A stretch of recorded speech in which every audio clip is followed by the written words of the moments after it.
Ancient Egypt was ordered by a system of social classes. This is important to keep everything running smoothly and properly. Because each class had its own function, the empire was able to be most stable and expand throughout the ages. The classes are divided into the pharaoh, then the nobles, then the scribes and craftspeople, then the farmers and slaves. The lower the social class, the more people were in it.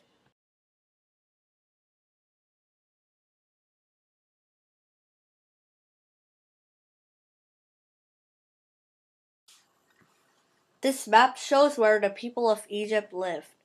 The farmers, shown in green, lived in the Nile Delta and along the river's banks. As they lived on the land they worked on, the scribes and merchants worked in towns and cities, marked with red dots. The nobles and priests, shown in blue, lived in major cities, such as Alexandria, Heliopolis, and the capitals. The pharaohs, shown in gold, lived in the capitals, including Thebes, Memphis, and Itoi.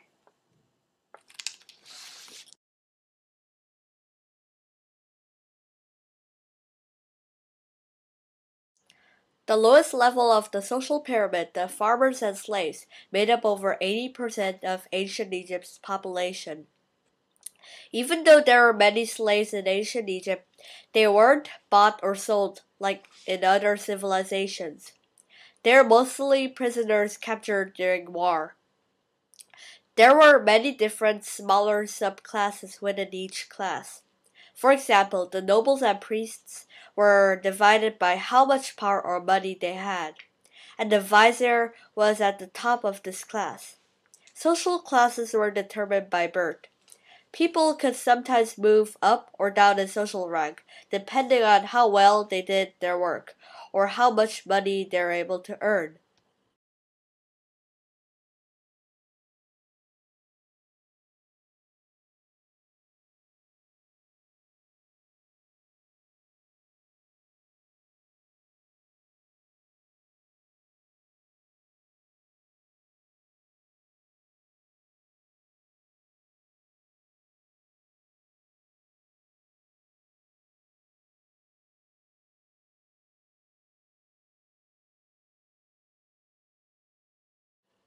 The Egyptian social classes fitted in mainly with this different social levels characteristic.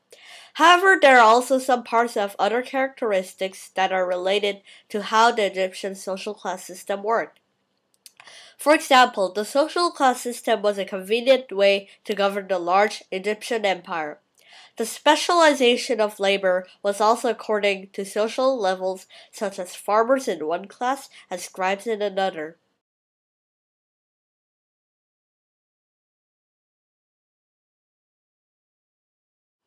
Ancient Egypt was one of the first societies to have scribes as a separate job and class. This made the recording of history a full-time job, which continues on today. The social class system effectively managed the huge Egyptian empire through specialization of labor and education, which is an important part of modern society.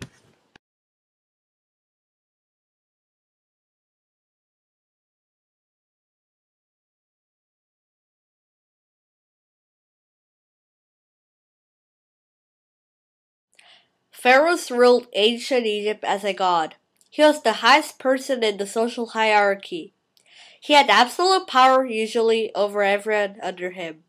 He was held by his vizier, who represented him in daily affairs. He commanded the military and was the head priest.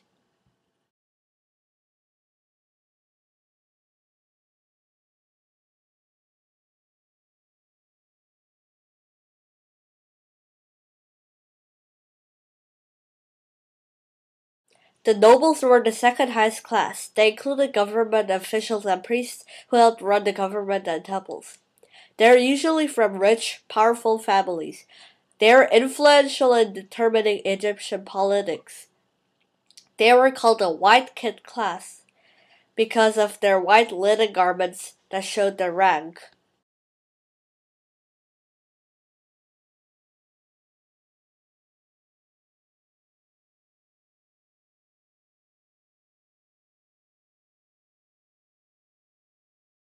Scribes wrote books and poetry as a profession and helped the cities keep track of their records. Scribes are very important as they are responsible for writing down everything. Merchants traded other peoples outside of Egypt, including Nubia, Greece, Byblos, and Punt. Egypt trade began on a small scale in the Old Dynasty, but later, as Egypt expanded its borders, they could trade with more and more people to bring in different kinds of goods that could not be found in Egypt.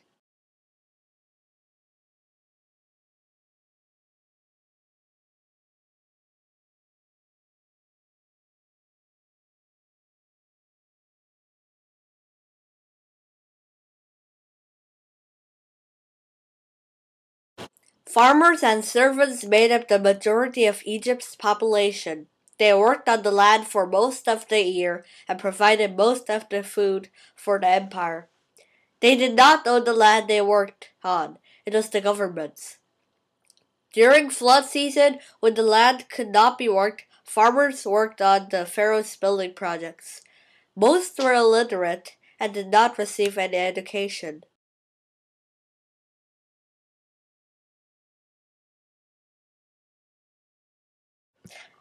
Ancient Egypt's social structure provided a strong foundation for its expansion and flourishing into one of the greatest empires of the ancient world. The division into classes also meant that specialization of labor was strong, so Egypt was able to grow its economy and become rich. Although the upper classes were able to enjoy power and money, the lower classes were forced to work hard on their farms to provide food for other people of the empire. This inequality of people is very different from today, where everyone can choose what they want to do.